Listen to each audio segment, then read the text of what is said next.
இன்றைக்கும் இந்த ஆன்லைன் மூலமாய் பார்க்கிற பிள்ளைகளுக்கு, டிவியிலே பார்க்கிறவர்களுக்கு, யூடியூப்ல பார்க்கிற பிள்ளைகளுக்கு, மேலே அமர்ந்து கொண்டிருக்கிறவர்களுக்காகவும் கீழே அமர்ந்து கொண்டிருக்கிறவர்களுக்காகவும் படிக்கட்டில் அமர்ந்து கொண்டிருக்கிறவர்களுக்காகவும் வெளியே நின்று கொண்டிருக்கிறவர்களுக்காகவும் இயேசு கிறிஸ்துவின் நாமத்தினாலே என்னுடைய வாழ்த்துதலையும் என்னுடைய ஸ்தோத்திரத்தையும் உங்களுக்கு தெரிவிக்கிறேன்.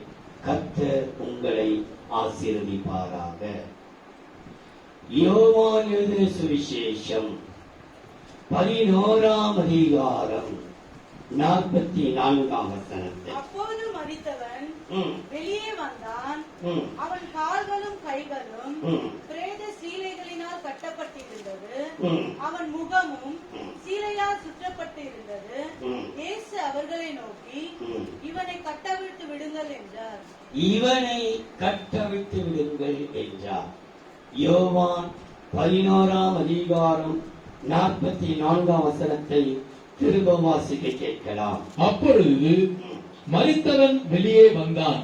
மரித்தவன் வெளியே வந்தான். மரித்தவன் உயிரோடு நிற்கிறவன் அல்ல, மரித்தவன் வெளியே வந்தான். இயேசு அவனை வரவழைத்து விட்டார். லாசருவே வெளியே வா என்று அழைத்து விட்டார். ஆனா வசனம் எப்படி ஆரம்பிக்கிறது? மரித்தவன் வெளியே வந்தான். அவன் கால்களும் கைகளும் பிரேத சீலையினால் கட்டப்பட்டிருந்தது. அவன் கால்களும் அவன் கைகளும் பிரேத சீலைகளால் கட்டப்பட்டிருந்தது. அவன் முகமும் சீலையால் சுற்றப்பட்டிருந்தது. முகமும் சீலையால் சுற்றப்பட்டிருந்தது. இயேசு அவர்களை நோக்கி, இவனை கட்டவிழ்த்து விடுங்கள் என்றார். இவனை கட்டவிழ்த்து விடுங்கள் என்றார். இன்றைக்கு தேவ பிள்ளைகளே, இந்த வசனத்தை நான் வாசித்த வேளையிலே இயேசு ஒரு மனிதனை எழுப்பிவிட்டார். எழுப்பினவன் உயிரோடு தான் வந்திருக்க வேண்டும். ஊருக்கும் உலகத்துக்கும் நாம் எல்லாரும் உயிரோடு இருக்கிறோம் என்றுதான் எல்லாரும் பார்க்கிறார்கள். இன்றைக்கு லாசருவை போல நாமும் ஒரு மரித்தவனாகத்தான் வெளியே வந்து நின்று கொண்டிருக்கிறான். மரித்தவன் வெளியே வந்தான். யார் வந்தது? லாசரு மரித்தவன். இன்றைக்கு மரித்து போன உன் கோபம் இன்னைக்கு வெளியே வந்து நிற்கிறது. உன் எரிச்சல், நீ கர்த்தருக்குள் வைராக்கியமாக இருந்த போது இருந்த அந்த அன்பு இப்போ தனிந்து போயிட்டது. எதற்கெடுத்தாலும் டென்ஷன், எரிச்சல், விட்ட கேவலமான எண்ணம், கேவலமான பார்வை எல்லாம் மறித்திருந்தது ஒரு காலத்திலே. ஆனா இப்ப எப்படி வந்திருக்கிறது? மரித்தவன் வெளியே உனக்குள்ள வந்து நிற்குது. மரித்து போன ஆவிகள், கோபத்தின் ஆவி, எரிச்சலின் ஆவி, வேசிதனத்தின் ஆவி, பலவிதமான அசுத்த ஆவிகள் எல்லாம் மரித்து போயிருந்தது ஒரு காலத்திலே. வசனம் சொல்கிறது, மரித்தவன் வெளியே வந்தான். ஆண்டவராகிய இயேசு கிறிஸ்து வந்தது.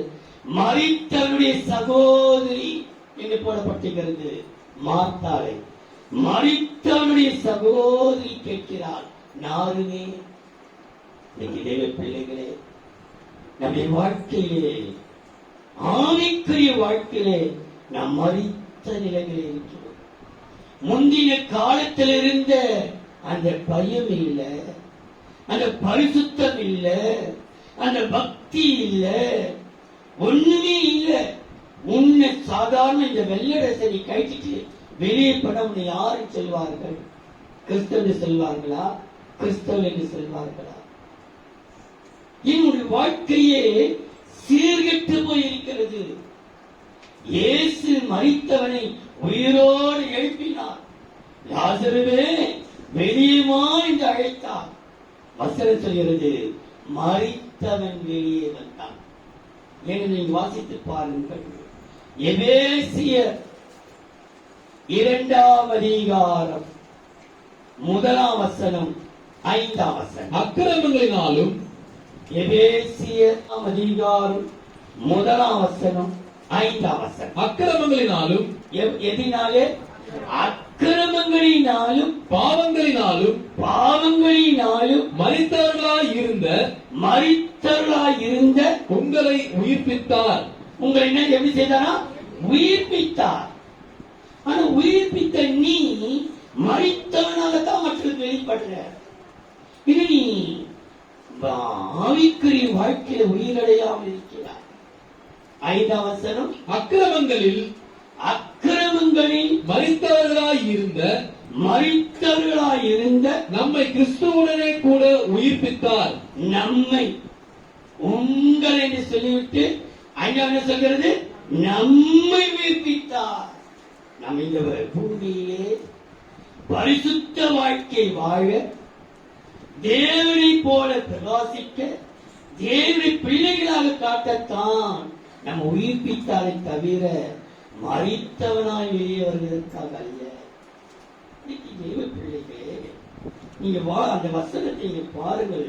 ஒரு விசை கூட யோவான் 11ஆம் அதிகாரம் 44ஆம் வசனத்திலே, அப்பொழுது மரித்தவன் வெளியே வந்தான். அவன் கால்களும் கைகளும் பிரேத சீலைகளால் கட்டப்பட்டிருந்தது. அவன் முகமும் சீலையால் சுற்றப்பட்டிருந்தது. இயேசு அவர்களை நோக்கி, இவனை கட்டவிழ்த்து விடுங்கள் என்றார். கட்டவிழ்த்து விடுங்கள். அந்த வசனம் முதலாவது நம்ம ஒருத்தரை பார்க்கும்போது முகத்தை தான் பார்ப்போம். ஒருத்தரை பார்க்கும்போது முகம், அவங்க காலியா பார்ப்பாங்க. முதல்ல யார் எதமா பார்ப்போம்? முதல்ல ஒருத்தர் வரீங்க, சோத்திரம், முகத்தை தான் பார்ப்போம்.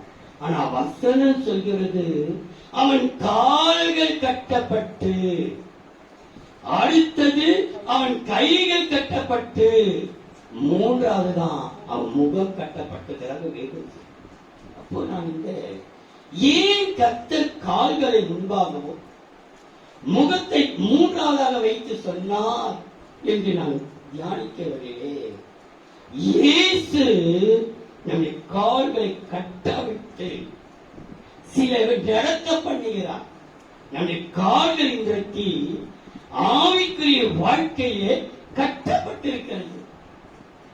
ஆசீர்வாதத்திற்கு கட்டப்பட்டிருக்கிறது. இன்னைக்கு அநேகர் கேட்கிற கேள்வி, ஆண்டவர் ஏன் உன் வாழ்க்கையில் ஒரு பிரச்சனை கொடுக்கிறாரு? நீ ஆண்டவரை நம்பி நம்பி நீ இப்படி மோசம் போறிய, ஆண்டவரை விட்டுட்டு நீ போயிட்டு வெளியே போயிடு, நீ வேற தெய்வத்தை கும்பிட்டு பார் என்று சில பேர் சொல்லுகிற ஆலோசனைகளையும் நம்ம கவனிக்கிறோம். ஆனா கர்த்தருடைய வார்த்தை, மரித்தவன் வந்து நிற்கிறான், அவன் கால்களை கட்டவும் எங்கள் கர்த்தர் இன்றைக்கு நம்மை நடத்தப்படுகிறார். இன்றைக்கு உள்ள தேவ செய்தி, நம்முடைய காலின் கட்டு அவிழ்க்கப்பட்டு நம்ம நடக்கணும். எதிர்களை நடக்கணும், சிங்கத்தின் மேல நடக்கணும், அக்கினியில நடக்கணும், கரணி மீது நடக்கணும், வலி சர்வத்தின் நடக்கணும். இந்த கொள்ளை நோய் வைரஸ் மீது நடந்து நம்ம காட்டணும். நடப்பதற்காகத்தான் நம்முடைய காலின் கட்டை இன்றைக்கு கர்த்தர் அவிழ்க்க போகிறார். நிவாசித்து பார். ஆபகு 2ஆம் அதிகாரம் 19ஆம் வசனம். ஆண்டவராகிய கர்த்தர்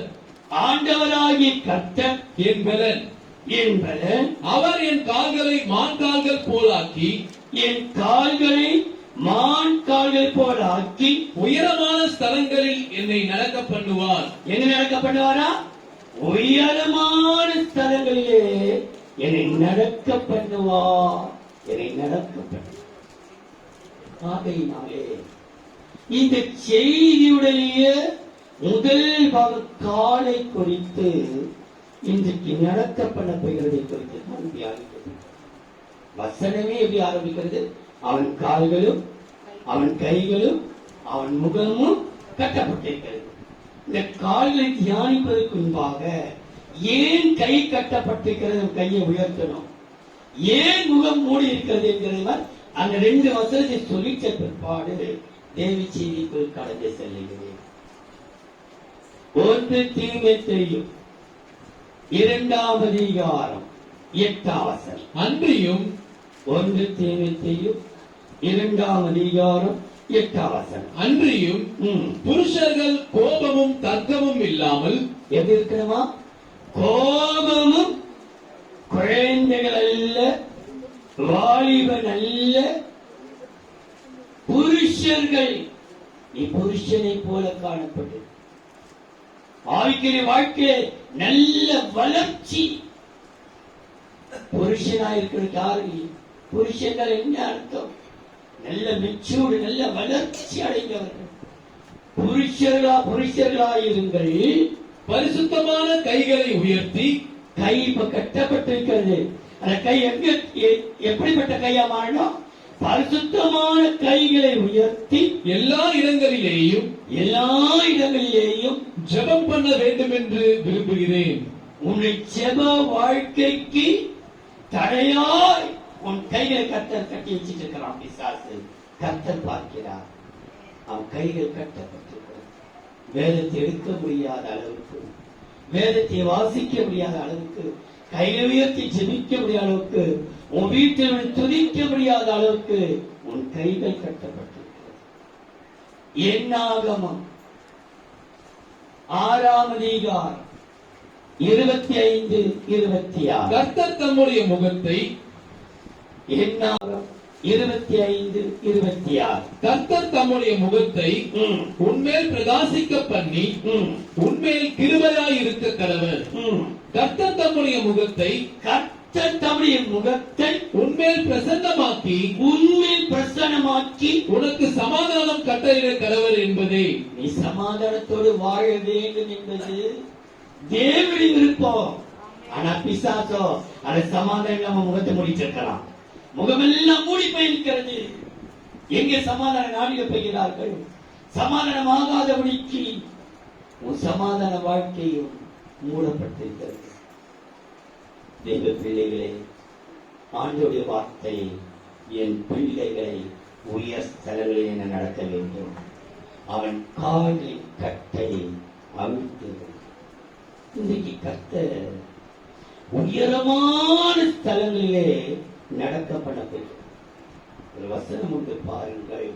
நான் நினைக்கிறேன் சங்கீதம் 77ஆம் சங்கீதம் 19, 20 பாருங்கள். உமது வழி கடலிலும் 77ஆம் சங்கீதம் 19, 20. உமது வழி கடலிலும் உமது பாதைகள் திரண்ட தண்ணீர்களிலும் இருந்தது. உமது காலடிகள் தெரியப்படாமல் போயிற்று. உமது காலடிகள் தெரியப்படாமல் போயிற்று. எதற்காக? அவர் நம்மை தூக்கி சுமந்தபடியினாலே காலடிகள் தெரியவே இல்லை. நம்மை நடக்க பண்ணினாராம், நடக்க பண்ணுகிறார். நம்மை அவன் ஆழங்களிலே நடக்க பண்ணுகிறார் நம்முடைய தேவன். இன்றைக்கு ஆவிக்குரிய கண்கள் நமக்கு திறக்கப்படும்படிக்கு கர்த்தர் கிருபை செய்வாராக. இன்னைக்கு திருவிருந்து எடுக்க போகிறோம். நம்முடைய கோபம், எரிச்சல், பொய்யான வாழ்க்கை, உண்மையில்லாத வாழ்க்கை, ஆண்டவருக்கும் உண்மை இல்லை, ஊழியர்களுக்கும் உண்மை இல்லை, மனைவிக்கும் உண்மை இல்லை, புருஷனுக்கும் உண்மை இல்லை, பிள்ளைகளுக்கும் உண்மை. ஒரு உண்மையில்லாத ஒரு வாழ்க்கை வாழ்ந்து என்னத்தை சாதிக்க போகிறோம்? எவ்வளோ தெளிவுள்ளான வாழ்க்கை, பொய்யான வாழ்க்கை, கல்லகமான வாழ்க்கை, மற்ற ஊர் கதையை பேசி பேசி இன்னும் எவ்வளவு காலம் தாமா நீ போய் வாழ்ந்து இருப்ப? ஆண்டவர் சொல்றார், மகளே, என் மகனே, உன் காலின் கட்டை நான் அவிழ்க்கப்படுகிறேன். கால் கட்ட அவிழ்க்கப்படும். எதற்கு தெரியுமா? நீ அக்கிலே நடக்க வேண்டும் என்பதற்காக. அக்கினி எதை காண்பிக்க? ஆகையினாலே இன்னைக்கு தேவன் கால் கட்டு அவிழ்க்க பண்ணி நம்மை நடக்க பண்ணுகிற ஒரு 5 காரியத்தை நான் சொல்லி முதலாவதாக ஏசாயா 43 அதிகாரம் 2 வசனம். நீ தண்ணீர்களை கடக்கும் போது ஏசாயா 40 தண்ணீர்களை கடக்கும் போது நான் உன்னோடு இருப்பேன். நீ ஆறுகளை கடக்கும் போது அவைகள் உன்மேல் புரளுவதில்லை. நீ அக்கறையில் நடக்கும் போது அக்கினியில் நடக்கும். நீ அக்கினியில் நடக்கணும். உன் கால் கட்டை கத்த இன்னைக்கு அவிழ்க்கிறார். நீ எங்க நடக்க வேண்டும்?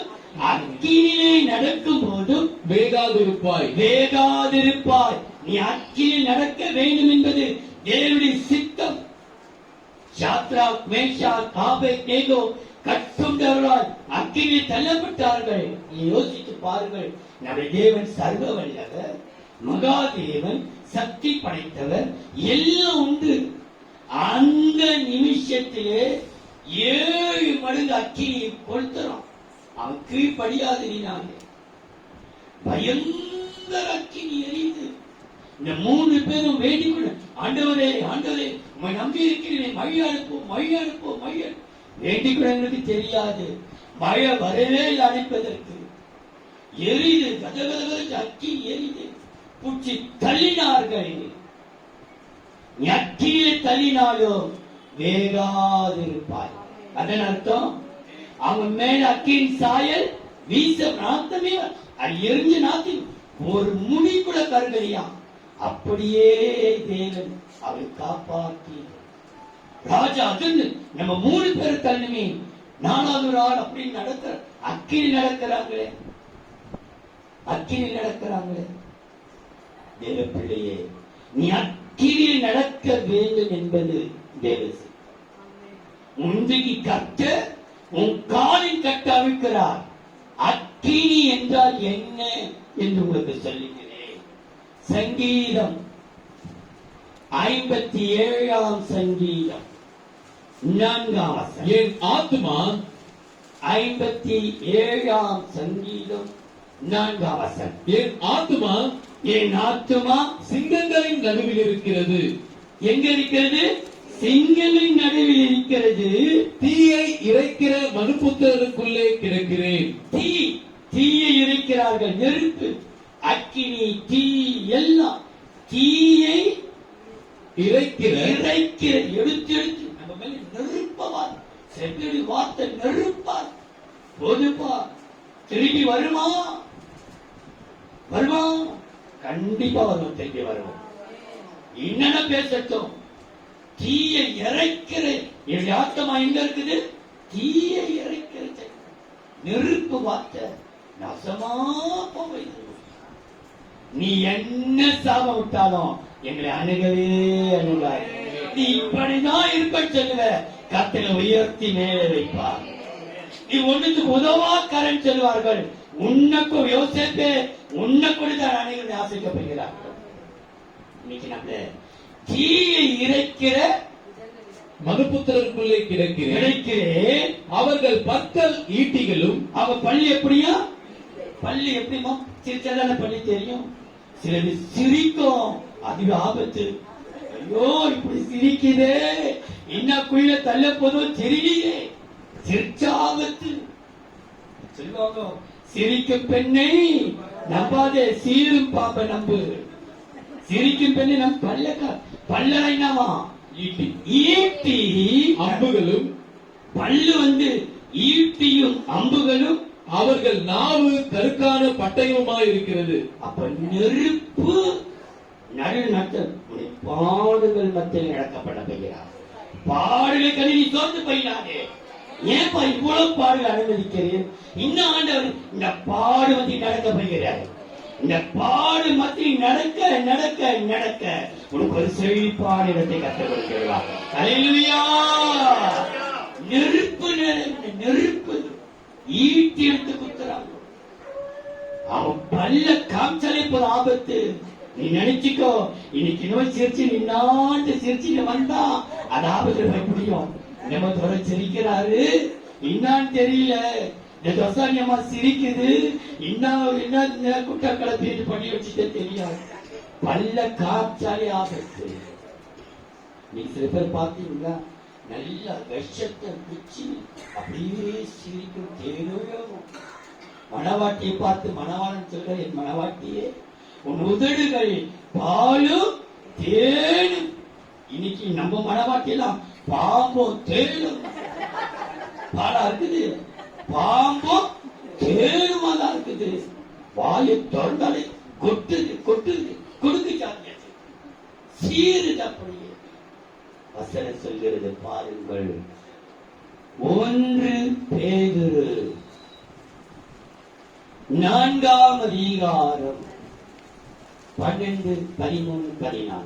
பிரியமானவர்களே, 1 பேதுரு 12, 13, 14. பிரியமானவர்களே, உங்களை சோதிக்கும்படி உங்கள் நடுவில் பற்றி எறிகிற அக்கினியை குறித்து, அக்கினி, நெருப்பு, தீ, இதெல்லாமே நான் அக்கினி நடுவிலே நடந்தாலும் கர்த்தரை நடக்க பண்ண போகிறார். உன் கால் கட்டை கர்த்தர் அவிழ்த்து உனக்கு முன்பாக இருக்கிற பிரியமானவர்களே குறித்து, உங்கள் நடுவில் பற்றி எறிகிற அக்கினியை குறித்து ஏதோ புதுமை என்று திகையாமல், புதுவெளி திகையாமல், கிறிஸ்துவின் மகிமை வெளிப்படும் போது, என்ன வெளிப்படும்? உனக்கு மகிமை, கிறிஸ்துவின் மகிமை வெளிப்படும் பொழுது நீங்கள் களி கூர்ந்து மகிழும்படியாக, களி கூர்ந்து மகிழும்படியாக அவருடைய பாடுகளுக்கு. இதுதான் இந்த பாடுகள் தான் இன்னைக்கு சில பேருக்கு. ஐயோ, என்னால பாடுபட முடியல பாஸ்டர், போதும் பாடுபட்டது போதும், இனி என்னால் பட முடியாது. அப்ப என்ன பண்ண போற? என்னால என்னால பட முடியாது என்றால் நீ என்ன பண்ண முடியும்? உன் சத்துருக்களுக்கு முன்பாக கர்த்தர் உனக்கு ஒரு செழிப்பான இடத்தில் கொண்டு உட்கார வைப்பாகிறார். ஆனால் அதுக்கு நமக்கு ஒரு பாடுகளை கட்டாயத்திருக்கிறார். பிரியமானவர்களே, இந்த சோதனை என்கிற அக்கினிக்கு உன்னை நடத்தப்பட இந்த பாடுகள் நிமித்தமாக நீங்கள் பங்காளிகளானதால் சந்தோஷப்படுங்கள். இந்த பாடுகளுக்காக இவ்வளோ அவமானம், இவ்வளோ துக்கம், பழி, பொய், பித்தலாட்டம், பார்க்காதத பார்த்த மாதிரி, பார்த்தத பார்க்காத மாதிரி, சிலர் பார்ப்பார்கள், பார்க்காத போல, சிலர் பார்த்தே இருக்க மாட்டார்கள், பார்த்தது போல மூக்கு, கண்ணு, வாய் எல்லாம் வச்சு அப்படி பேசுவார்கள். இன்னைக்கு அவ்வளவே படம். ஆண்டவரே, இதெல்லாம் ஒண்ணுமே நடக்கல, என்ன பொய்யா பார்த்து அவங்க என்னன்னா இந்த அக்கினி நடுவே நீ நடக்கப்படும். நீ நடப்பாயானால் இந்த பாடுகளை ஏற்றுக்கொண்டு கிறிஸ்துக்காக நீ வாழ்வாயானால், வசனம் சொல்கிறது 66ஆம் சங்கீதம் 12ஆம் வசனம். மனுஷரை எங்கள் தலையின் மேல் ஏறி போக பண்ணினி. 66ஆம் சங்கீதம் பாருங்கள், 12ஆம் வசனம். மனுஷரை எங்கள் தலையின் மேல் ஏறி போக பண்ணினி. எது ஏற்பட மனுஷர்கள் தலைமேல ஏறி நடக்கிறாங்க. நம்ம தலைமேல ஏறி மனிதர்கள் ஏறி போக பண்ணினி. தீயையும் தண்ணீரையும் கடந்து வந்தோம். எதை கடந்து வந்தோம்? தீயையும் தண்ணீரையும் கடந்து, இவ்வளோ தீயையும் தண்ணீரையும் நாங்கள் கடந்து வந்தோம். செழிப்பான இடத்திலே எங்களை கொண்டு வந்து விட்டீர். இந்த பாடுகளுக்கு என்ன கொண்டு வராரு? இந்த பாடுபட்டு அவன் தர தர தர தர இழுத்து வந்து செழிப்பான இடத்துக்கு இந்த நெருப்பு கிட்ட நடக்க முடியாது. பாடு வருவது ஆண்டவரே பாப்பா. வசனம் வாசித்தோம் 77ஆம் சங்கீதத்திலே, அவை காலடி தெரியவில்லை. உன் காலடி தெரியாத அளவுக்கு உன்னை தூக்கி வந்து எங்க விட்டுவாராம்? செழிப்பான. நாங்கள் தீயையும் தண்ணீரையும் கடந்து வந்தோம், செழிப்பான இடத்திலே கொண்டு வந்து விட்டீர்கள். தேவ பிள்ளையே, 2வது ஞாயிற்றுக்கிழமை உங்களை பார்த்து சொல்கிறேன், உன் கால் கட்டை கர்த்தர் அவிழ்க்கிறார். நீ நடக்கணும், எளிமை நடக்கணும், அக்கினியே நடக்கணும். அக்கினி என்றால் பாடுகள், பாடுகளுக்குள்ளே நீ சந்தோஷமா நடப்பாயானால் உனக்கு செழிப்பான இடம் உண்டு. அவன் கால் கட்டை அவிழ்த்து விடுங்கள் என்று சொன்னார். எதற்காக? அக்கினி நடுவே நடப்பதற்கு, பாடுகள் நடுவே உன்னை நடத்தி உன்னை செழிப்பான இடத்தில் கொண்டு போவார். இரண்டாவது 23ஆம் சங்கீதம் 4ஆம் வசனம். நான் மரண இருளின் பள்ளத்தாக்கிலே நடந்தாலும், மரண இருளின் பள்ளத்தாக்கிலே நடந்தாலும் பொல்லாப்புக்கு பயப்படேன். தேவரீர் என்னோடு கூட இருக்கிறீர். தேவரீர் என்னோடு கூட இருக்கிறீர். உமது கோலும் உமது தடியும் என்னை தேற்றும். எங்கே நடத்துகிறாரா? இருள், மரண இருளிலே நீ நடத்தினாலும் இருளுக்குள்ளே நட்டல்லடா. இருட்டா இருக்குதே, நீ பயந்து விடாதே. மரண இருள் நடந்தாலும் என்னை மரண இருளுக்குள்ளே கட்டளை நடக்கப்படும். மரணத்தை கண்டு பயப்பட வேண்டிய அவசியம். என்னமோ அரசாங்கம் சொல்லி நம்ம லாக்டவுன் போட்டு 3வது தடவை வருது. ஆனா இன்னைக்கு நம்ம உயிரோடு தான் வாழ்ந்து இருக்கிறோம். எவ்வளவு ஜனம் சுத்தி இருக்குது, பயமே இல்லாம சுத்துறாங்களப்பா. ரொம்ப இல்லைங்க பாருங்க, ஆம்பளை பாருங்க, ஒரு பயம் இல்லாம எந்த ஒரு மாஸ்கம் போடுறது இல்ல, எந்த ஒரு கையும் கழுவுறது இல்ல, எந்த ஒரு குளிக்கிறது இல்ல. நீங்களும் போய் பாருங்க. உயிரோடு குழா தண்ணி அடிச்சு அப்படியே நம்ம பிஸ்லரி வாட்டரை காய்ச்சி குடிக்கிறோம். நம்ம தான் இருக்கிறோம். பிஸ்லரி வாட்டர் அதை காய்ச்சி சூடு பண்ணி பிளாஸ்க்ல வச்சு கொதிக்க விட்டு நமக்கு தண்ணி இருக்கிறோம். குழா அடிக்கும் போதே குடிச்சுக்கிறோம். அது பூச்சி வருமோ, வண்டு வருமோ, குச்சிருக்கிற ஆத்திரமா இருக்குங்கோ. என்ன பழையா வாங்க நீங்க என்ன சொல்ல முடியும்? மரண இருளின் பள்ளத்தாக்கிலே நான் நடந்தாலும் என்னை நடத்த வைக்கிறார். இந்த இருள் எதை குறிக்கிறது? வெட்கம், வெட்கத்தை காண்பிக்கிறது. வெளியூருக்கு வெட்கமா இருக்குது. பாட வெட்கம், ஜெபிக்க வெட்கம், பேச வெட்கம். சில பேர் ரொம்ப தூரம். நேற்று கூட ஒரு வாலிபன் வந்தான். எனக்கு ரொம்ப வெட்கமா இருக்குது பாஸ்டர், ரொம்ப வெட்கமா. நான் ரொம்ப ஷை டைப். சரி, என்னதான் சொல்லு, ஷை டைப் தான், என்னதான் சொல்லு. இன்னைக்கு தேவ பிள்ளைகளே, இன்னைக்கு சில பேருக்கு வெட்கத்தை சத்துரு அவன் வெட்கப்பட்டு சபைக்கே வர முடியாத அளவுக்கு வெட்கத்தை கொண்டு நிறுத்தலாம். அவசரம் சொல்கிறது பாருங்க. மீகாவின் புஸ்தகம் 7ஆம் அதிகாரம் 8, 10, 15. என் சத்துருவே, எப்படி அழைக்கிறார் கர்த்தர்? மீகா 7ஆம் அதிகாரம் 8, 10, 15. என் சத்துருவே, எனக்கு விரோதமாய் சந்தோஷப்படாதே. எனக்கு நீ எவ்வளவு நாங்க அவமானப்பட்டுட்டோம், வெக்கப்பட்டுட்டோம். இதுக்கு அவமானப்பட்டு இதுங்க வாழ்க்கையெல்லாம் ஒண்ணுமில்லாம ஆயிடுச்சு. அவன் புருஷன் ஓடிட்டான், பொண்டாட்டி ஓடிட்டா, பிள்ளைங்க ஓடிச்சு. உன்னை சொல்லி உன்னை வெக்கப்படுத்த பார்க்கிறார்கள். என் சத்துருவே, நீ சந்தோஷப்படாதே. நான் விழுந்தாலும் எழுந்திருப்பேன். நான் இருளிலே உட்கார்ந்தால், எங்க உட்கார்ந்தால் கர்த்தரை இருளில் அமர்ந்து அனுமதிக்கிறார். இருளிலே உட்கார்ந்தால் கர்த்தர் எனக்கு வெளிச்சமாய் இருப்பார். இருக்க மாட்டாரா? கர்த்தரே உனக்கு நித்திய வெளிச்சமாய் இருப்பார். என இருளில் நடக்கப்படி ஒரு கர்த்தர், இருளுக்கு பின்னால் ஒரு வெளிச்சம் இருக்கிறது. கர்த்தரே வெளிச்சமாய் இருப்பார். உன் தேவனாகிய கர்த்தர் எங்கே என்று, என்னோட சொல்லுகிற என் சத்துருவானவள் பெண்ணை சொல்லுகிறது. சத்துருவான் உன் தேவன் எங்க? நீ ஆண்டவர் நீ ஆண்டவர்கிட்டயே போய் உனக்கு ஒரு விமோச்சனம் கிடைக்கலையே. ஆமா, அநியாயம் எவ்வளவு நல்லா இருக்கிறான். உன் கண்ணு பார்த்து அவன் நல்லா இருக்குதான்ட்டு அவனுக்கு வருகிற ஆபத்து உன் கண்ணு இன்னும் பார்க்கறாது. நீ பார்க்க சீக்கிரத்துல சத்துருவே. சில பேர் நீ ஆண்டவர்கிட்ட போய் நீ கொஞ்சம் இப்போ கொஞ்சம் ஒரு காணிக்கை கட்சி தந்து எங்க எங்க போய் கட்ட சொல்றேம்மா? யார் கொடி மறைந்த கொடி வரும் யார் போய் அங்க போய் கட்டிட்டு வந்து ஒரு கட்டு போட்டு வாயெல்லாம் கட்டிடுவான்.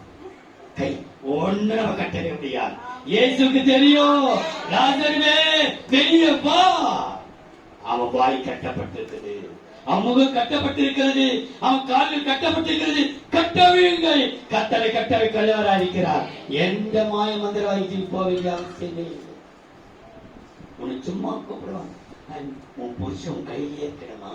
தற்காலி மந்திரம் கொஞ்சம் வந்து நீ வராத, ஒரு 300 ரூபாய் கையில கொடு, நான் உன் கையில எடுத்து கொடுக்குறேன். அவன் தற்காணியான வச்சு ஜாகிரதை. 300 ரூபாய் உன் கையில நீ வாங்கின அவ்வளவுதான் உன் கை. நான் சாபப்படல. தேவனுடைய பிள்ளைகள் இன்றைக்கு 300 ரூபாய் வாங்கி 500 ரூபாய் நான் செய்கிற, நீ வராத, நீ அப்படியே உட்காந்துட்டோ, நான் வேற ஒருத்தர் கொடுத்து செய்து எடுத்து கொடுக்குறேன். அப்படியெல்லாம் அப்படி பாடம் காட்டுறவங்களுடைய கதை எல்லாம் இன்னும் சில நாட்களுக்கு நான் பார்க்க போறீங்க. இயேசுவின் நாமத்திலே சொல்றேன், இந்த மாயத்துக்கும் மந்திரத்துக்கும் தேவனுடைய போருடைய நிலைமைய இன்னும் சில நாட்களுக்கு இந்த ரோட்லயே நீங்க பார்க்க போறீங்க. தேவன் சொல்றார், அவன் கால்கள் கட்டப்பட்டிருக்கிறது, அவன் கைகள் அவனுடைய வருமானம் கிடைக்காதபடிக்கு அவன் கை கட்டப்பட்டிருக்கிறது, அவன் முகம் பிரகாசிக்காதபடிக்கு சமாதானம் அடையாதபடிக்கு கட்டப்பட்டிருக்கிறது. கணவன் மனைவி ஒன்று சேராதபடியாக அளவுக்கு சில கட்டுகள் கட்டப்படுகிறார்கள். ஆனா கட்டவராயிருக்கிறார். அல்லேலூயா. இன்னைக்கு எப்படிப்பட்ட கட்டுகளை உடைக்க வல்லவர். சத்துருவானவரே, நீ சந்தோஷப்படாதே, நான் இருளிலே உட்கார்ந்தால் கர்த்தருக்கு வெளிச்சமா இருப்பார். அவர் வெளிச்சம் கொடுக்கிற கர்த்தர், வெளிச்சத்தின் தெய்வம், நம்ம வெளிச்சமாக்க வல்லவர். இதுவரைக்கும் வெளிச்சத்தை வைத்திருக்கிறார், தொடர்ந்து வெளிச்சமாக்கிக் கொண்டே இருப்பார். அல்லேலூயா. மரண இருள் என்கிறது அது வெட்கம். நீங்க வாசியுங்கள், 10ஆம் வசனத்தை வாசி. மீகா 7:10. உன் தேவனாகிய கர்த்தர், உன் தேவனாகிய கர்த்தர் எங்கே என்று என்னுடனே சொல்லுகிற என் சத்துருவானவள் அதை பார்க்கும் பொழுது வெட்கம் அவளை மூடும். வெட்கம் அவளை மூடும். அப்போ இந்த வெட்கம் என்கிற இருளுக்குள்ளே கர்த்தர் நடத்தப்படுகிறார். சில பேர் சொல்லுவாங்க, உங்களுக்கு வெட்கமே இல்லையா? வெட்கமே இல்லையா? ஒரு சமயம் ஒரு முறை நான் சொன்னேன், ரொம்ப வருஷத்துக்கு முன்பாக ஊழியர்கள் 2 பேர் நாங்கள் போயிட்டு இருக்கும் பொழுது இந்த ட்ரெயின்ல எல்லாம் வேர்க்கலை கவனித்துன்னு வருவாங்க இல்லையா, அவிச்ச வேர்க்கல்ல. அப்போ வேர்க்கலை வந்துச்சு, ஐயாவும் நாங்கள் வாங்கி சாப்பிடணும். அதுல ஒரு ஊழியர் இன்னொருத்தர் வந்து, உங்களுக்கு வெட்கமே இல்லையா, நீ வேர்க்கலை வாங்கிட்டு வரீங்க.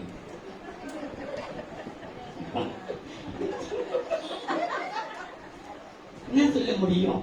நான் சொன்னேன், பாவம் செய்யத்தான் வெட்கப்படணும். நாங்க யாராவது ஒரு பொம்பளையோட வீட்டுக்கு போனா பார்த்து வெட்கப்படலாம். ஐயோ நம்ம நம்மபடியா உட்காந்து வேர்க்கலை சாப்பிட்டு நாங்க இருக்கோம். ஆனா ஒண்ணு, அன்றையிலிருந்து இன்னை வரைக்கும் எங்கேயுமே வெளியே நாங்க சாப்பிட்டு விட்டோம். ஒருத்தருக்கு இதெல்லாம் இருக்கக்கூடாது, விழாவும் இருக்கக்கூடாது.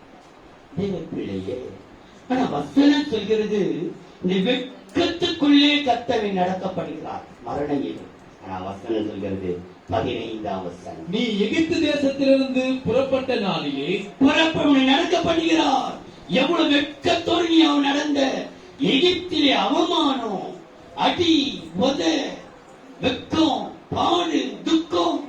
எகிப்து தேசத்திலே புறப்பட்ட நாளில் நடந்தது போல நீ நடந்தது போலவே உன்னை அதிசயங்களை காணப்பட போகிறார். வெட்கத்துக்கு பிற்பாடு ஒரு மாபெரும் அதிசயம் காத்துக் கொண்டிருக்கிறது. வெட்கமே இல்ல பாஸ்டர், ஊரெல்லாம் கடன் வாங்கி இருக்கிறதோ, இதுக்கு வெட்கமே இல்ல, வெள்ளை ட்ரெஸ் போடும், நாங்க வெட்கப்படவே மாட்டோம். கர்த்தர் அதிசயம் காணப்பட போகிறார். இன்னைக்கு நம்ம கடனாரியா இருக்கலாம், கர்த்தருக்கு அதிசயம் காண வைக்க போகிறார். வெட்கப்படுத்த சொல்லுவாங்க, உங்களுக்கு இதெல்லாம் எப்படி வெட்கமில்லாத வருதுங்க, சர்ச்சைக்கு இவ்வளவு கடன் வாங்கி சொல்லிட்டு ஏமா வெட்கப்படணும்? நாளைக்கு கடன் அடைக்க போகிறோம், இன்னைக்கு கடன் வாங்கி இருக்கிறோம், நாளைக்கு அடைப்போம். அதுக்காக வெட்கப்பட வேண்டிய அவசியம் கர்த்தர் ஒரு சமயம் அந்த வெட்கக்குள்ள நம்மை நடத்துகிறார். வெட்கப்படுவதற்கு வேலை இல்லாத வெட்கம், வருமானம் இல்லாத வெட்கம், நமக்கு எந்த ஒரு ஆசீர்வாதம் இல்லாத வெட்கம், கர்ப்பத்தின் கனி இல்லாதது ஒரு வெட்கம். ஞாபகம் வைத்த பாரு, இவனுக்கு ஒன்னும் ஒரு புழு இல்ல, பூச்சி இல்ல, ஒண்ணு இல்ல. கர்த்த புழியோ கொடுக்க மாட்டார், பூச்சி கொடுக்க மாட்டார். அழகான பிள்ளை கர்த்தர் பெற்றெடுக்க மாட்டார். அல்லேலூயா. அதுங்க வாயில எல்லாம் புழு வருமா, பூச்சி வருமா, புழு அதுதான் கேட்கிருந்தோம். ஆனா கர்த்தரை வைத்து நாம் குழந்தை ஒரு வாக்குல கேக்குது. உன் வயிற்று ஒரு புழு பூச்சிங்க, அவன் புழு பூச்சி கேட்கிறேன். ஒரு குழந்தையெல்லாம் கேள கெட்டனு கேடு கட்ட புத்தி. அதுக்கு புழு போல நாக்கு பூச்சி போல அதனுடைய ஆசை. எனக்கு பிறகு நாக்கு பூச்சி போல, பாம்பு போல, தேவாங்க போல. அது அந்த அர்த்தத்துலதான் உனக்கு ஒரு புயல ஒரு பூச்சியில பாம்பு புழுவானா பூச்சியவானா கர்த்தர் நமக்கு நல்ல பிள்ளையை கர்த்தர் தருவார், நிச்சயம் தருவார். வெட்கம், வேலை இல்லாத வெட்கம், குழந்தை இல்லாத வெட்கம், வருமானம் இல்லாத, இவனுக்கு வெட்கமே இல்ல பாஸ்டர். வெட்கம் வேலை வெட்டி இல்லாத சுத்திப்பாரா. இன்னைக்கு அப்படி இருக்கலாம், நாளைக்கு கர்த்தர் அதிசயங்களை காணப்படுவார். எகிப்து தேசத்திலே நீ நடந்தது போலவே உன்னை அதிசயங்களை காணப்படுவேன். கர்த்தர் அதிசயத்தை காணப்படும். அக்கினியிலே நடக்கப்படுகிறால் பாடுகளே நடக்க பண்ணி செழிப்பான இடத்திலே கொண்டு வருவார். மரணீரு என்றால் வெட்கத்துக்கு நடுவிலே நம்மை நடக்க பண்ணி என்ன செய்வாராம்? அதிசயங்களை காண. இன்னைக்கு எல்லாரும் கேட்பார், வெட்கமா தான் இருக்கும். வெட்கமா இருக்கு பாஸ்டர், சர்ச்சைக்கு வரத்துக்கு எல்லா ஆளாளுக்கு இருக்கிறது. கல்யாணம் 1 வருஷம் ஆகுது, 2 வருஷம் ஆகுது, 3 வருஷம் ஆகுது, குழந்தை இல்லையா? கர்த்தர் நிச்சயம் தருவார். இவ்வளவு நாளா போறியே, உனக்கு வேலை கிடைக்கலையே, வேலை கிடைக்கலையே, படிப்பு தெரிய வேலை கிடைக்கும்.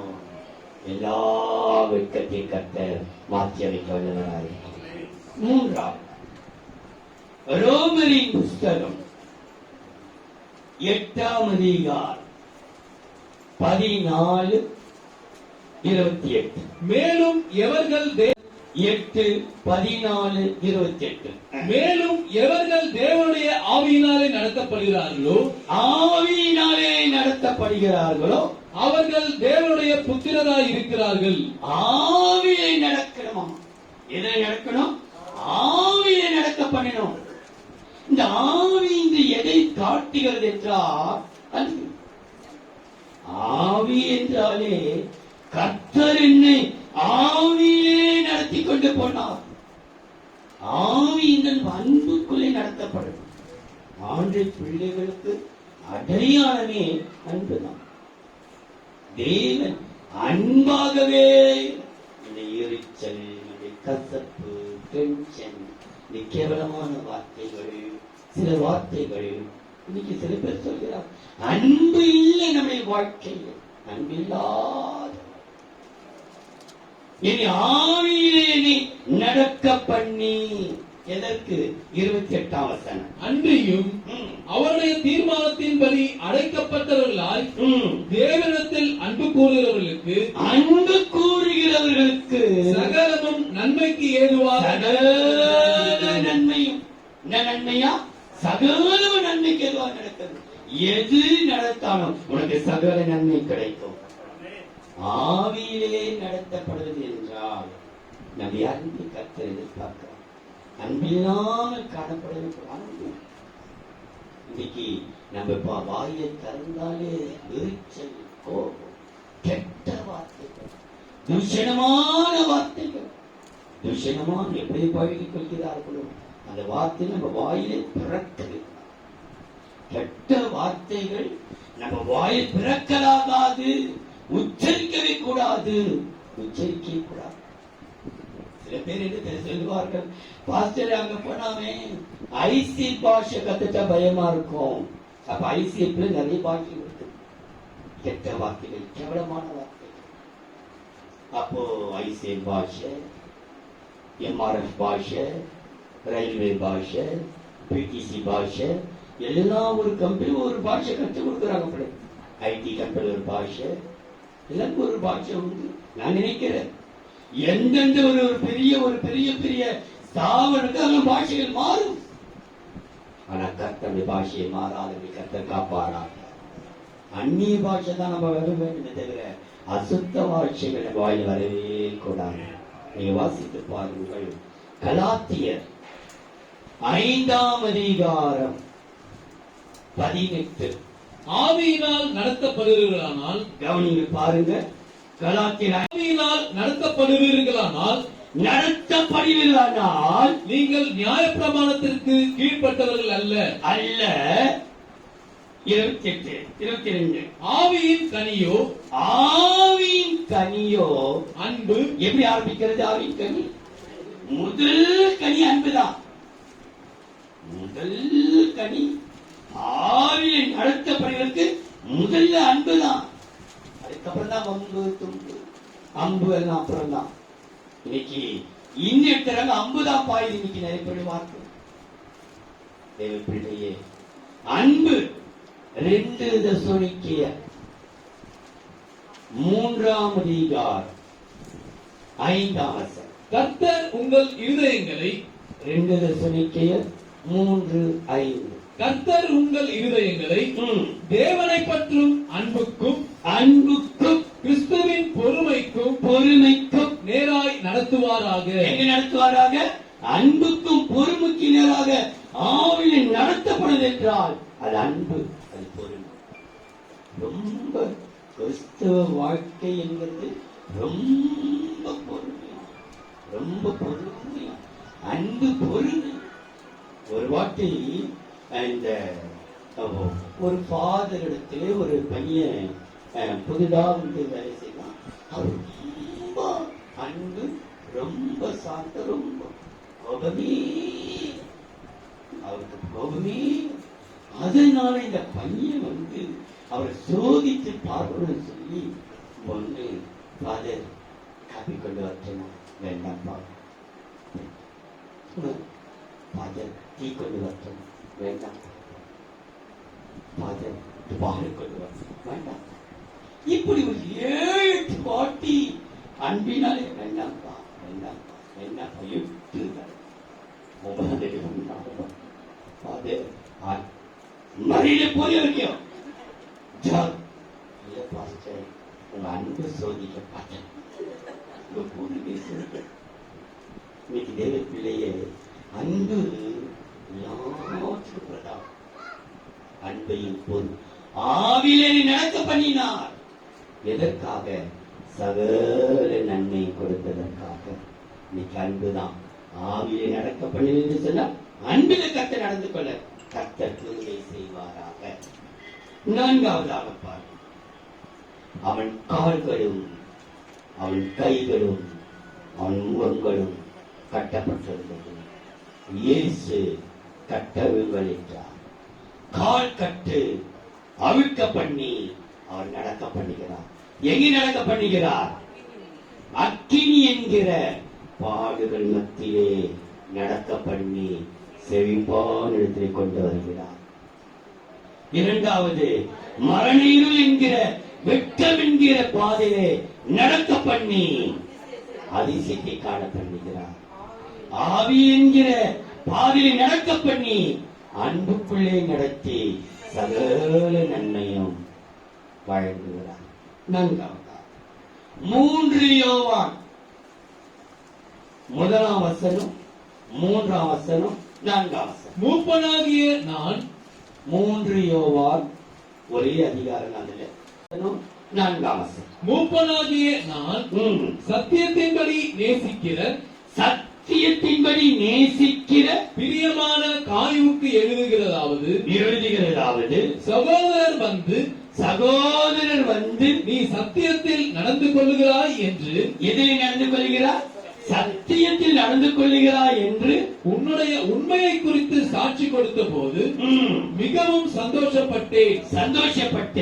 என் பிள்ளைகள் சத்தியத்திலே நடக்கிறார்கள் என்று. எங்கே நடக்கிறார்கள் என் பிள்ளைகள்? சத்தியத்திலே நடக்கிறார் என்று நான் கேள்விப்படுகிற சந்தோஷத்திலும் அதிகமான சந்தோஷம் எனக்கு இல்லை. சத்தியத்திலே கர்த்தர் நடக்க பண்ணுகிறார். சத்தியம் என்றால் எது? சத்தியத்தில் நடக்கப்படுகிறது சொல்கிறாரு. சத்தியம் என்றால் தேவ சித்தம். நம்ம சுய சித்தம் அல்ல. எடுத்தோம் கவுத்தோம் நம்ம நினைச்சிட்டு சொல்லுவாங்களே, அட்ரா மோனம் கட்ரா தாலி ஓடுறா அதுவும் யுத்தம் கௌத்தமா நடக்கவே கூடாது. தேவ சித்தம் எது நடந்தாலும் ஆண்டு ஒப்படைக்கிற ஜீவிக்கிற ஜெபத்தில வைத்து காரியங்களை செய்யும் போது அந்த காரியங்கள் எல்லாம் வாய்க்குமா? நீங்க பாருங்கள் எப்படி காரியங்கள் வாய்க்க பண்றா பாருங்கள். இந்த சத்தியத்தினாலே யோவான் எழுதின சுவிசேஷம் 16ஆம் அதிகாரம் 13ஆம் வசனம். சத்திய ஆவியாகிய அவர் வரும்போது, யோவான் 16ஆம் அதிகாரம் 13ஆம் வசனம். சத்திய ஆவியாகிய அவர் வரும்போது சகல சத்தியத்திற்குள்ளும் உங்களை நடத்துவார். உங்களை எப்படி சத்தியத்தில் நடத்துவார்? அவர் தம்முடைய சுயமாய் பேசாமல், சுயமே காணப்படக்கூடாது. உன் சுய இஷ்டம். பாஸ்டர், நான் எடுக்கிற முடிவு தான், வேற யாரும் தலையிட மாட்டாங்க. எது சொல்லும்? அந்த வீட்டுல இருக்கிற ஒரு சுண்டக்கா பேசும், கத்திரிக்காய் பேசும், ஒண்ணுத்துக்கு உதவோது. அவங்க அப்பாவை கேட்காது, அம்மாவை கேட்காது, நினைக்கிறீங்க. ஒரு மொழி அப்பதான் மடிச்சிருக்கும் காலம். அது வரும். பாஸ்டர், நான் சொல்ல நீங்க போங்க, நான் சொல்லுதான் எனக்கு எங்க சட்டம். அது எடுக்கிறதா சட்டமே. அந்த சட்டம் நாம் வாய்க்கவே வாய்க்கிறார். சரிக்கிறது சுயமாய் பேசாமல் தாம் கேள்விப்பட்டவைகள் யாவையும் சொல்லி, கேள்விப்பட்டார். பிதாவாகி தேவன் ஒருவர் இருக்கிறார், குமாரனாகி இயேசு ஒருவர் இருக்கிறார். அவர் மூலமாய் சத்தியாவியாகி நான் வந்ததினாலே கேள்விப்பட்டதெல்லாம் சொல்லி சொல்லி வரப்போகிற காரியங்களை உங்களுக்கு அறிவிப்பார். உங்களுக்கு காரியம் வர வைக்க போகிறார். எந்தெந்த காரியம் தடையா இருக்கிறதோ அத்தனை கர்த்தர் வர வைத்து படிக்க போகிறார். உனக்கு ஒரு காரியம் வரும், இந்த காரியம் கர்த்தரா வரும். வேலை என்கிற காரியம் வரும், வாழ்க்கை என்கிற காரியம் வரும். நீ எதிர்பார்க்க வீடு என்கிற காரியம், நீ எந்த காரியத்தை எதிர்பார்த்திருக்கிறாயோ தேவ சித்தத்தின்படி அந்த காரியத்தை கர்த்தர் வர வைத்து கொடுக்க போகிறார். இந்த காரியம் கர்த்தரால் வரும். இந்த காரியம் கர்த்தரால் வந்தது. அந்த வசனம் உண்டு. இந்த காரியம் கர்த்தரால் நிச்சயிக்கப்பட்டிருக்கிறது என்றும் இதை தேவன் சீக்கிரத்திலே செய்வார் என்றும் சொப்பன ரட்டித்தது. ஆதி ஆகமம் 41ஆம் அதிகாரம் 32ஆம் வசனம். இந்த காரியம் ஆதி ஆகமம் 41 காரியம் தேவனால் நிச்சயிக்கப்பட்டிருக்கிறது என்பதையும், உனக்காக சில காரியங்களை கர்த்தரை நிச்சயம் பண்ணி வச்சிருக்கிறார், நியமித்து வச்சிருக்கிறார். எவ்வளவு காரியம், இந்த காரியம் தேவனால் நிச்சயிக்கப்பட்டிருக்கிறது என்றும் தேவன் இதை சீக்கிரத்தில் செய்வார் என்பதையும் குறிக்கும் பொருட்டு. செய்வாரா செய்ய மாட்டாரா? எப்ப செய்வாரு? சீக்கிரமா செய்வார், சீக்கிரத்தில் செய்வார். தேவ நிச்சயித்த காரியம் அப்படி ஆதீனத்தில் நினைத்து விட்டார். தேவன் நினைத்தது தேவரீர் சகலத்தை செய்ய நீர் வல்லவர், நீ செய்ய நினைத்தது. அப்ப எருசலேம் சபையாருக்காக கர்த்தர் செய்ய நினைத்திருக்கிறார். அவர் செய்து முடிக்கப்படுகிறார். இன்னும் அவர் செய்ய நினைத்திருக்கிறார். அது நம்ம காரியம், தேவ சித்தம். அவர் சித்தத்தில் நடக்கிறார். இதுதான் அவருடைய சித்தம். அவருடைய சித்தத்தில் நடத்தும் பொழுது, சத்தியத்தில் நடத்துவது என்றால் என்ன அர்த்தம்? தேவ சித்தத்தில் நடத்துகிறார். அவர் சித்தத்தின்படி ஒப்புக்கொள்ளும். வேற எது காற்றை காணாது, மழை கிட்ட போவார். மழையோ எதுவோ உனக்கு பெரிய, உனக்கு ஒரு ரொம்ப பக்கபலமா இருக்கிற பண்ணி போவாத. தேவ சித்தத்தையே சார்ந்தது. கர்த்தருக்கு காரியங்களை வரப்படுவார். காரியங்கள் வரும், தடைப்பட்ட காரியங்கள் வரும். கடைசி 91ஆம் சங்கீதம் 13ஆம் வசனம். சிங்கத்தின் மேலும் விரியன் பாம்பின் மேலும் நீ நடந்து. எதுல நடக்க வைக்கிறாரு? சிங்கத்தின் மேலும் விரியன் பாம்பின் மேலும் நடந்து சிங்கத்தின் மேல் நடக்க பண்ணுகிறார். பிள்ளைகளே, சிங்கம் என்று சொல்லும் பொழுது நம்முடைய வாழ்க்கையிலே ஒரு விசுவாச வாழ்க்கையை தேவன் காண்பிக்கிறார். ஒரு பக்கம் சிங்கம் பிசாசு, நம்ம எதிராகிய பிசாசு எவனை வீழ்கலாமோ என்று எதிர்பார்த்து அப்படி கிரச்சிக்கிறான், வீழ்க்கும். சொன்னாங்க அந்த வசனத்தை வாசியுங்கள். 1 பேதுரு 5ஆம் அதிகாரம் 8:9. தெரிந்த புத்தியுள்ளவர்களாய் இருங்கள். எப்படி சொல்றாரு? 1 பேதுரு 5ஆம் அதிகாரம் 8:9. தெரிந்த புத்தியுள்ளவர்களாய் இருங்கள், விழித்திருங்கள். ஏனெனில் உங்கள் எதிராளியாகிய பிசாசானவன் கெர்ச்சிக்கிற சிங்கம் போல் எவனை விழுங்கலாமோ என்று வகை தேடி சுற்றித் திரிகிறான். எவனை விழுங்கலாம்? பிசாசு பல்ல பிடிக்கிச்சு, பல்லால கட்சி மெல்ல முடியாது. உருண்டே விட்டு மூந்து இருப்பார் முக்கைங்கோ. அது எவனை விழுங்கலாமோ? சிங்கம் பல்லெல்லாம் பிடிக்கிச்சு, பிசாசின் பல்லெல்லாம் கத்த பிடிக்கி போட்டுட்டா. இப்ப பிசாசு விழுங்கலாமோ என்று வகை தேடி சுற்றி திரிகிறார். விசுவாசத்தில் உறுதியாய் இருந்து, நீ விசுவாசம் உறுதியா இல்லை. இப்போ அத்தை செய்வார் பாஸ்டர், அத்தை செய்திருவாங்க. வாய் சொல்லுது, எண்ணமெல்லாம் எங்க போகுது. விசுவாசத்தில் உறுதியாய் நின்று அவனுக்கு எதிர்த்து நில்லுங்கள். அவனுக்கு எதிர்த்து நில்லுங்கள். உலகத்தில் உள்ள உங்கள் சகோதரனிடத்தில் அப்படிப்பட்ட பாடுகள் நிறைவேறி வருகிறது என்று அறிந்திருக்கிறீர்களே. அப்ப இந்த சிங்கத்தின் மேலே நடக்க பண்ணுகிறார் என்றால் விசுவாசி நடக்க பண்ணுகிறாங்க. நம்ம தரிசித்து நடவாமல் விசுவாசித்து நடக்கிறோம். நம்ம தரிசிக்கல, இன்னும் நமக்கு பார்க்கலாம், விசுவாசிக்கிறோம். கர்த்தர் செய்வாரு, முடிப்பாரு. தானியேல் சிங்கக்கவிலிருந்து நீ பார்த்தியா? நான் பார்த்தேன். யாருமே பார்க்கல, ஆனா விசுவாசம் தரிசிக்கல. 5 அப்ப 2 மீனை பங்கு பண்ண தரிசிக்கல, கண்ணர் தரிசிக்கல, விசுவாசிக்கிறோம். நம்ம தரிசித்து நடவாமல் விசுவாசித்து நடக்கிறோம். நம்ம எல்லாம் கர்த்தர் இந்த சிங்கத்தின் மீதே நம்ம நடக்க பண்ணான்னு சொன்னா நம்ம விசுவாச வாழ்க்கை நடக்க பண்ண. சிலருக்கு விசுவாச வாழ்க்கையே பொறுத்து பொறுத்து பார்த்தேன், என்னால முடியல. ஆனா இந்த விசுவாச வாழ்க்கையை விட்டுலாம் பார்த்தேன், என் விசுவாசமே வேண்டாம் நினைக்கிறேன். ஆனா மகனே, கர்த்தர் சொல்றார், அவன் கால் கட்டப்பட்டிருக்கிறது.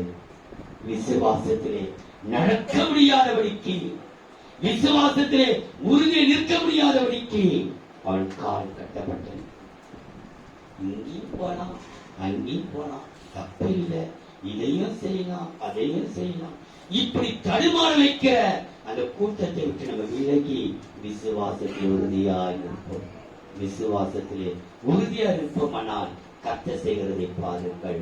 2 தீமோத்தேயு 4ஆம் அதிகாரம் 17-18. கர்த்தரோ எனக்கு துணையாக நின்று, 2 தீமோத்தேயு 18. கர்த்தரோ எனக்கு துணையாக நின்று, கர்த்தரோ எனக்கு துணையாக நின்று என்னாலே பிரசங்கம் நிறைவேறுகிறதற்காகவும் புறஜாதிகள் எல்லாரும் கேட்கிறதற்காகவும் என்னை பலப்படுத்தினார். சிங்கத்தின் வாயிலிருந்தும் நான் ரட்சிக்கப்பட்டு எல்லா தீமையிலும் ரட்சித்து நம்முடைய பரமராஜ்யத்தை அடையும்படி என்ன செய்வாரா? என்னை காப்பாற்றுவார். விசுவாசத்தில் நடக்க பண்ணி நான் போகிறதெல்லாம் என்னை காப்பாற்றுவார். ஒன்றை அணுகவே அணுகாது, எந்த தீங்கை அணுகவே அணுகாது, எந்த மரண ஓலைகளை அணுகவே அணுகாது. 3வது அலை வந்து, கொரோனா வந்து நம்ம வந்து உட்கார்ந்தாலும் என்னை தொடவே முடியாது. கர்த்தனை காப்பாற்றுவான். காரணம், என்னை சிங்கம் என்கிற விசுவாசத்திலே என்னை நடக்க பண்ணுகிறான். எதற்காக? என்னை காப்பாற்றுவதற்காக. அவன் கால்களும் அவன் கைகளும் அவன் முகங்களும் கட்டப்பட்டிருந்தது. இயேசு இவனை கட்டவிட்டு விடுங்கள் என்றார். இன்னைக்கு கட்டவிக்கப்படும். கர்த்தர் நமக்கு கிருபை செய்வாராக. நான் என் பிள்ளைகளுக்காக நான் ஜெபிக்கிறேன். அன்பின் தெய்வமே, நன்றியோடு மை சோதரிக்கிறோம் ஐயா. ஆகவும் 2ஆம் அதிகாரம் 19ஆம் வசனத்தின்படியே என் ஆண்டவர் என்னை உயர்ஸ்தலங்களிலே நடக்க பண்ணுகிறார். உயரமான ஸ்தலங்களிலே, ஆழங்களிலே நடக்க பண்ணுகிறார். இந்த ஜனங்கள் கேட்டின்படியே நீ எந்த நெருப்பிலே நடத்தினாலும், தண்ணீரே நடத்தினாலும், சிங்கத்தின் நடத்தினாலும், வலு சர்வத்தின் நடத்தினாலும், எந்த நடத்தினாலும் நான் நடப்பதற்கு நாங்கள் ஆயத்தமாய் இருக்கிறவையா. காரணம், எங்கள் கால் கட்டை நீ அவிழ்த்து விட்டீர். அதற்காக உமக்கு ஸ்தோத்திரம். வந்திருக்கிற ஒவ்வொருவரையும் ஆசீர்வதி.